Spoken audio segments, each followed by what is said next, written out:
Here are 5 quick tips that can make any commander deck that much better. If you've watched any of my videos before, we've talked a lot about different deck building tips, and a lot of the things I'm going to be talking about in this video I've spoken about before, but I kind of want all of these tips in one single place. So let's get right into it. The first tip I have for you is to lower the CMC of your deck. As much as we love casting our 5, 6, 7, even 8 mana spells that are going to pay off for our beautiful strategy that we have put together, oftentimes you are not going to be able to cast as many of these spells as you might think. On average, lowering your curve to have more 1, 2, and 3 drops in your deck is almost always going to let your deck run a lot smoother and play with a lot more efficiency. While there is a balance you should have between having spells you can continuously cast, as well as spells that can help you gain even more spells in your hand, in most cases, lowering the CMC of your deck is going to be a great idea and can end up really helping you when it comes to our next point, which is having a general cadence for your deck. When building a deck, it's not only important to have a strategy in mind, but you should also have some sort of plan of what your deck should look like on each of your turns. And you can end up building your deck to function very consistently based off of what you want to be doing on each of your turns. Let's take my most recent deck, Galazeth Prismari, as an example. When you have a cadence like this, the deck building becomes a lot more straightforward. It makes it much easier to cut cards that you might see don't really fit that cadence. It allows you to evaluate your cards on how important they actually are and in what time of the game you'll actually want to cast them. Sometimes spells might be 2 to 3 mana, but they're not really important in the early game and you want to have your commander out already. Those spells might actually have a little bit lower priority. Or if your commander is extremely cheap, those spells might actually have extremely high priority. Figuring out the cadence of your deck is not only going to allow you to lower the CMC of your deck and figure out which spells are actually necessary, but it also is really going to help in terms of your deck building plan because every spell has a purpose and a time it wants to be cast. Our next tip goes over the 4 pillars approach that I mentioned in a previous video. Using my Strafon Mara Progenitor deck as an example, a lot of my spells contain overlap between the 4 main categories any deck wants, that being card draw, mana, interaction, and a main game plan that it wants to follow. When you can have something that is a vampire and a fight spell, it becomes not only part of your game plan, but also interaction for the game. When you have a vampire that helps you draw cards, it fits into 2 of these categories. When you have spells that can not only draw you cards or gain access to more cards and produce mana for you, those spells become highly impactful in decks. Anytime a card can fit 2 of these purposes, the card is probably of very good value in your deck, and you probably want to be running something like this. For my Strafon deck, because of the amount of time and patience and work I've put into this deck, a lot of my spells overlap with pretty much every category. There are cards that fit 3, sometimes even 4 of the categories I'm looking for, and because of that, they become all-stars no matter when I draw the actual card.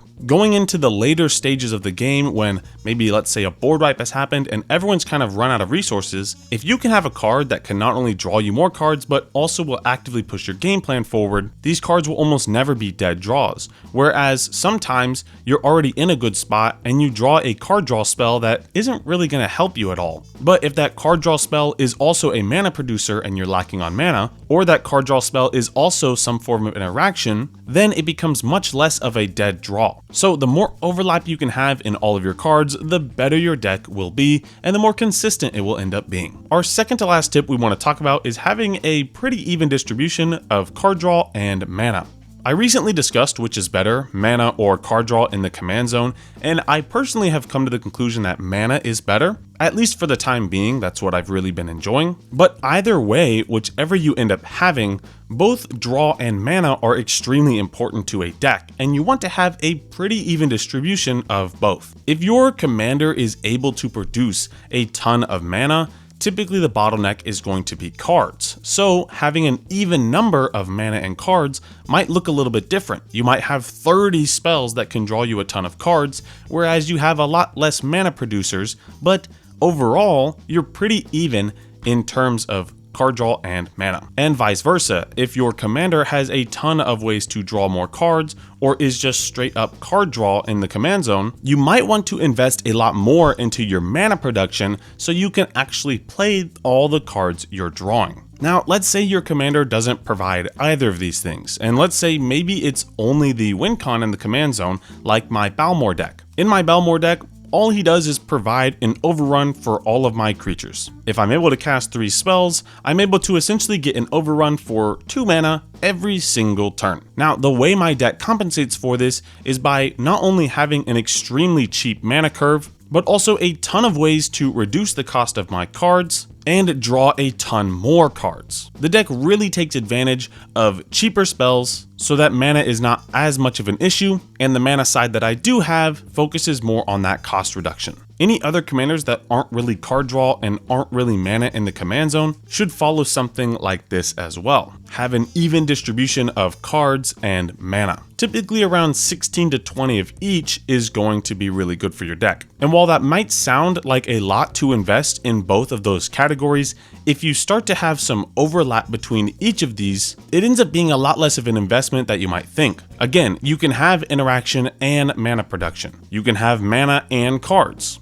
You can have cards and game plan, you can have cards and interaction. You can have a lot of overlap where 16 card draw spells and 16 interaction spells ends up being actually pretty easy to come to. And last but not least in these quick little tips is the archetype or the general strategy you're trying to fulfill. Every deck has a specific win condition that they're trying to fulfill, whether that be casting an incredibly big burn spell, grinding out the table with a bunch of life drain and sacrifice, storming off in one really big turn, or just countering everything and having a single 2-card or 3-card combo as your finisher. Each deck is unique in what they are trying to fulfill, but you should try to make sure that every single card that you add into your deck is able to play towards this game plan. There are times and places for generic good card draw spells. There's a time and place for generic good ramp and very good generic interaction, but in most cases, especially in the more casual settings like bracket 2 and bracket 3, having spells that almost always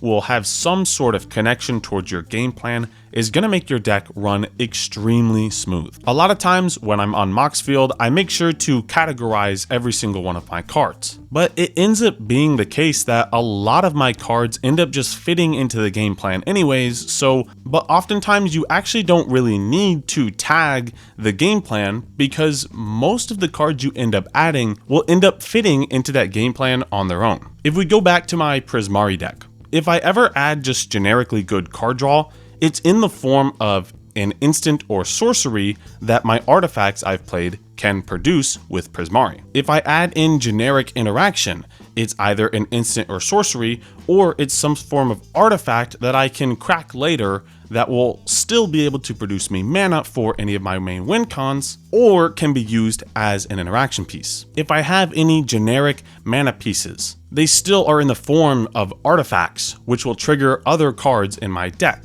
None of these cards are ever actually tagged as my game plan because they don't need to be. Every single one of these cards fits into the game plan because everything I'm trying to do is cast artifacts and use instants and sorceries as my big payoffs. Understanding this when first selecting your cards and first building your deck will make it so that you have to make way less cuts when all is said and done, and that your deck eventually runs very, very smoothly. And those are 5 quick tips that I have learned over the many years of playing this game. I wanted to have all these tips in one place at one time so that you can come back to this video multiple times and look over what your deck might end up needing. If your deck's ever feeling clunky, it's probably one of these 5 reasons that it's not quite working out. And these are 5 little deck checks I use on every single deck that I make, especially when it starts to feel like I've gotten lost in the sauce just a little bit when I'm deck building. So if you've enjoyed this video, please feel free to like and subscribe to my channel and share this with a friend that you think it might help. Let me know in the comments below if there's any other deck checks or any other tips that you typically follow whenever you're building your decks. I'd love to hear about them. With that being said, thank you all so much for watching, and I'll see you guys all next time.